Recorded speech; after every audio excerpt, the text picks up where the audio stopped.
So, aakyat tayo sa taas mga idol ha. Doon, sa pader ng Fort San Pedro mga idol ha. Ito yung pader mga idol. Yun, so aakyat tayo kung ano yung makikita natin sa itaas ng pader.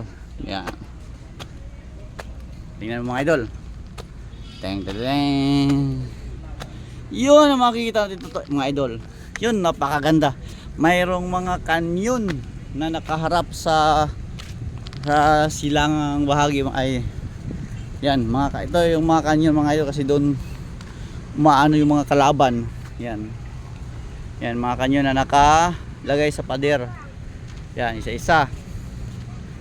Yan ito dito ito yung kampo ng mga Kastila nung araw. Yan kanyon yan mga idol, kanyon. Yan kanyon. Yan, tapos yun, taguan nila. Yan, so kung saan nakatutok yung mga kanyon mga idol. Ito, Fort San Pedro, ito pala. First time of my life nakapunta ko rito mga idol ha. Yan, yung mga kanyon ko nakatutok sa iba't ibang bahagi dito sa sa Fort San Pedro, para kung may mga kalaban na sumalakay ay ready na nilang paputukin. Yan, so ito yung taas.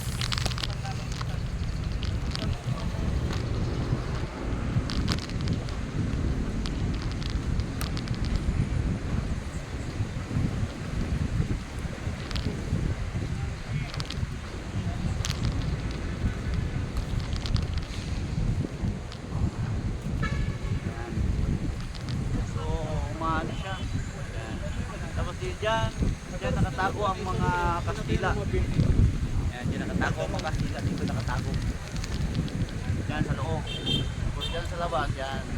Matatanaw mo yung mga kalaban diyan pag sumalakay. So hindi siya makakit dahil yung simento malapad.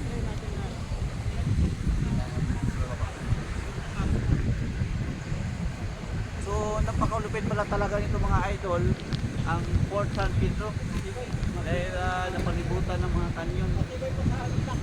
Dito sa banda may mga kanyon. Tapos dito naman tayo. Yan, ito yung yan. Dito dudungo yung mga Kastila nung araw. Yan. Dudungo dyan.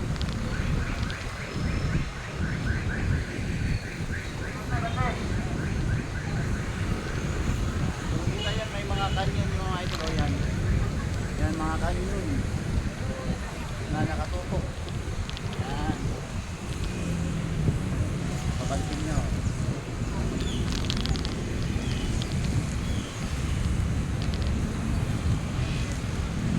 ba mga kanyon. Yan kanyon pa rin.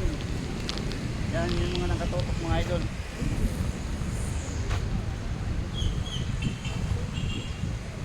Tapos yung harapan yan, nung araw walang mga building yan dyan, dagat yan sa harapan. Yan dito banda, dagat yan.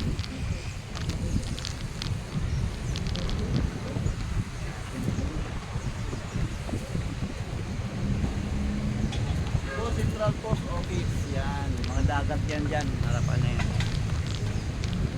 So lakad tayo. So ito yun,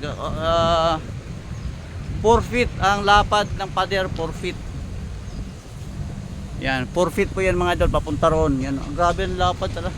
Ngayon 2 feet, lang, 4 na lang mga pader, pero noong araw 4 feet, talagang matibay.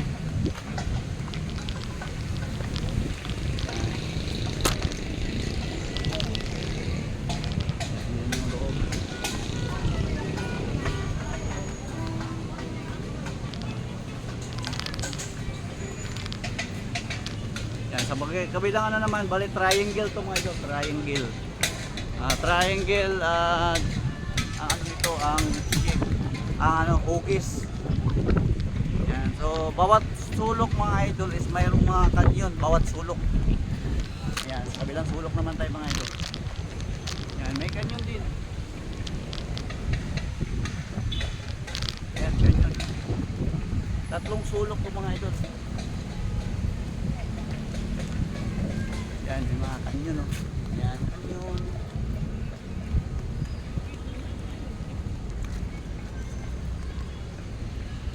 Kung din yan, dagat na yan mga idol. So nakatutok sa dagat yan.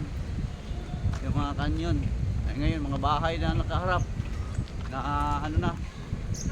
Natakpan ng mga kanyon.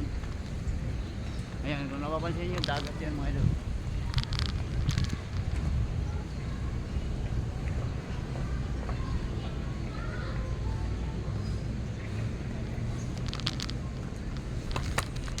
Yan.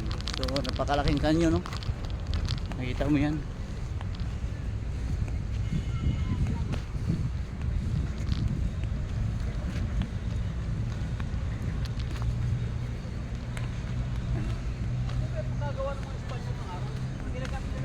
Oh. Mga native. Oh, tingnan mo ngayon, no? Hindi pa naman sila sinusweldoan nung araw. Eh, 4 feet, 4 feet ang lapad ng pader. 4 feet ang lapad ng mga ano, yun, may canyon po. Yan, canyon. Yan. Oh. Triangle. Triangle shape.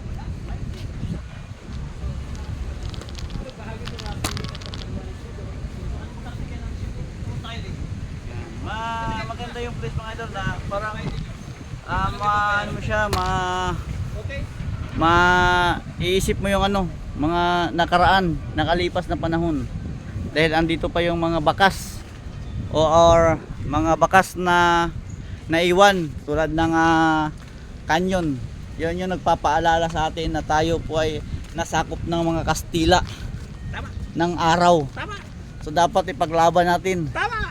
Dahil yung mga tao dito sa sa Mindanao Tama. at Visayas ay may mga lahi ng Espanyol. Kaya nga, tatamaan ka. Ay, walang niya.